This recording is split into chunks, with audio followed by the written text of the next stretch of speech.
বিশ্বাস করেন মানসিকভাবে আমি এত পরিমাণে ভেঙে গেছি যে আমি আপনাদের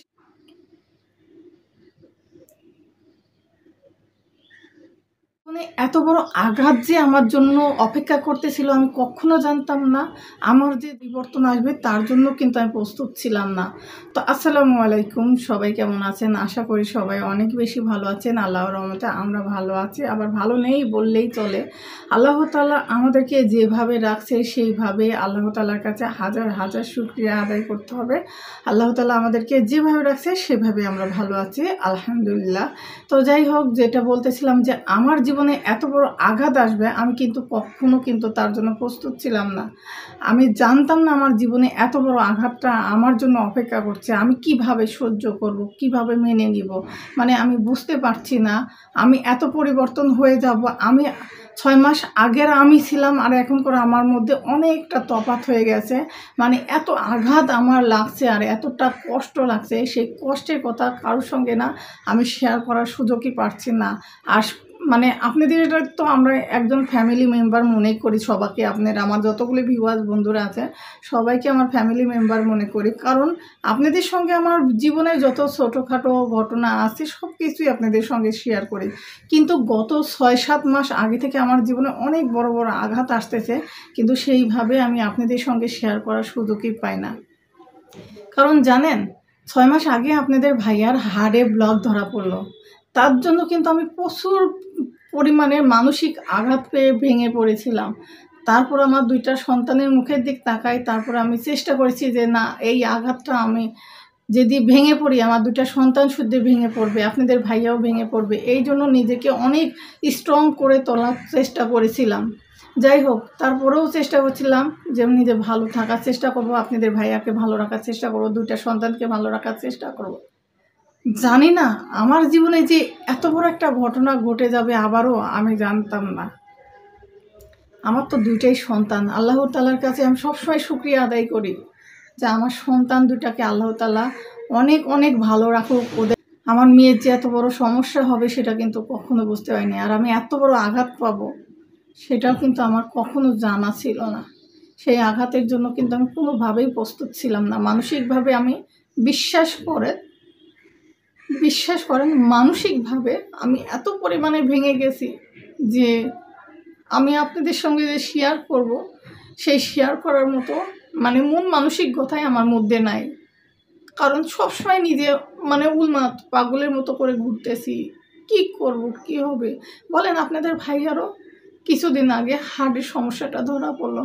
তার এখনও চিকিৎসা এনজিওগ্রাম করতে বলছে, এনজিওগ্রাম করতে হবে, তাকে ঢাকা নিয়ে যেতে হবে, সে যেতে চাচ্ছে না। তো সবাই দোয়া করবেন যেন আমার স্বামী সন্তান 2টা যেন ভালো থাকে। এই 3টা মানুষ ভালো থাকলে আমি সারা পৃথিবীর সবচেয়ে থেকে বড় সুখী মনে করব আমি। তো বলেন, মায়ের সামনে সন্তানরা যদি, আমার মেয়েটার বয়স কয়দিন বলেন? এই তো কিছুদিন আগে মনে হয় কোলে করে নিয়ে বেড়াইলাম। সেই সন্তান আমার বড় হয়ে গেছে, কলেজে যাচ্ছে নতুন। সেই মেয়েটা আমার হঠাৎ করে অসুস্থ। তার যে সমস্যা হয়েছে তার জন্য ডাক্তার সার্জারি করতে বলছে। আপনাদের সঙ্গে একটু একটু করে শেয়ার করব। মেয়ের পরীক্ষা চলতেছে, মেয়েকে ডাক্তার দেখানো হয়েছে, পরীক্ষা চলছে, পরীক্ষা শেষে তার সার্জারি হবে। সবাই আমার মেয়েটার জন্য দোয়া করে।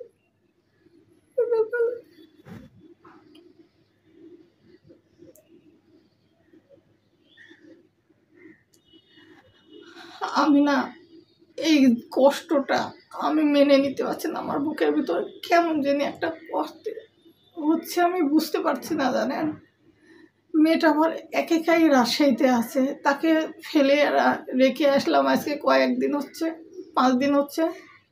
একা আছে বাচ্চাটা আমার। তার খোঁজ খবর সবসময় ফোনে নিচ্ছি। আমি সবার কাছে একটা অনুরোধ করবো, সবাই দোয়া করবেন যেন আমরা 4টা মানুষ সবসময় ভালো থাকি। আল্লাহর কাছে কই, আল্লাহ আমার 2টা সন্তানকে সবসময় তুই ভালো রাখিও, আর সবসময় যেন সুখে থাকে তারা। তাদের সুখটাই আমার কাছে অনেক বেশি পাওয়া, আর কিছু চাও। বলেন, একটা মেয়ের কাছে কি চাই? তার স্বামী সন্তান ভালো থাকলে সেও কিন্তু ভালো থাকে। একটা মেয়ে তো এটাই চায়, স্বামী সন্তান ভালো থাকলে সে নিজেও ভালো থাকবে, সে অনেক সুখী থাকবে। সেখানে সন্তানদের যদি একটু সমস্যা হয়, তার স্বামীর যদি সমস্যা হয়, তাহলে একটা মেয়ের জীবনে সুখ শান্তি কী জিনিস থাকে বলেন? সে মেয়েটা খুব কষ্ট তো পায়, তাই না? যারা আমার মতো মেয়েরা আছেন তারা তো অবশ্যই বোঝেন যে কষ্ট আসলে কাকে বলে। তো সবাই আমার সন্তান দুইটার জন্য দোয়া করবেন, আমার স্বামীর জন্য দোয়া করবেন, যেন তারা ভালো থাকে। আমি এই দোয়াই করি। তারা ভালো থাকা মানে পৃথিবীর সবচেয়ে থেকে সেরা সুখী মানুষ আমি হব। প্রত্যেকটা ফ্যামিলিতে প্রত্যেকটা বাবা মা সবাই চায় তার সন্তান ভালো থাকুক। প্রত্যেকটা স্ত্রী চায় তার স্বামী ভালো থাকুক, তার সন্তান দুটাকে নিয়ে। তার 5টা সন্তানেরও মায়া যেমন, একটা সন্তানেরও মায়া তেমন। সবাই চায় সন্তানরা ভালো থাকে। তো সবাই দোয়া করবেন আমার ছেলে মেয়েটা যেন সবসময় ভালো থাকে, সুস্থ থাকে, এই দোয়া করবেন। আমার স্বামীটাও সবসময় সুস্থ থাকে, ভালো থাকে, এই দোয়া করবেন। মানে আমি কি বলবো, কি বলার আছে, আমার কোনো বলার ভাষা নেই। আপনাদের সঙ্গে কিভাবে যে আমি কথা বলতেছি আমি নিজেও জানি না, আবল তাবল কী বকে যাচ্ছি তাও জানি না। কিন্তু মেয়ের রাজশাহীতেই অপারেশনটা হবে, অবশ্যই সবাই দোয়া করবেন। আর ছোটোখাটো ভিডিও আপনাদের সঙ্গে শেয়ার করব আমার মেয়ের সুস্থতার জন্য, সবাই দোয়া করবেন। আর বেশি কিছু বলতে পারছি না, কারণ বলতে গেলে না আমার খুব কষ্ট হচ্ছে। তারপরেও আপনাদেরকে আমার ফ্যামিলি মেম্বার মনে করি বলেই আপনাদের সঙ্গে একটু একটু করে শেয়ার করি। জানেন একটা মেয়ে কতক্ষণ পর্যন্ত চাপিয়ে রাখতে পারে তার বুকের কষ্ট। মেয়েদের কিন্তু বুক ফোটে তা মুখ ফোটে না, মানুষ বলে, আসলে তাই। মানে বুকের ভিতরে ফাইটে যাচ্ছে, কিন্তু কারোর সঙ্গে শেয়ার করতে পারছি না। আমি না পারতেছি আপনাদের ভাইয়ার সঙ্গে কোনোভাবে কোনো কিছু বলতে, কারণ তার তো হার্টের সমস্যা।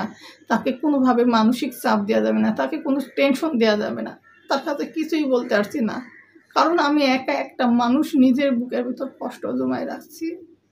তাই তো আপনাদের সঙ্গে একটু শেয়ার করি নিজের মনটা হালকা করার জন্য। যতই আত্মীয় স্বজন থাকুক না কেন, যতই পাড়া প্রতিবেশী থাকুক না কেন, যতই ভালো দেখাক না কেন, বিপদের সময় কিন্তু কাউকেই পাশে পাবেন না।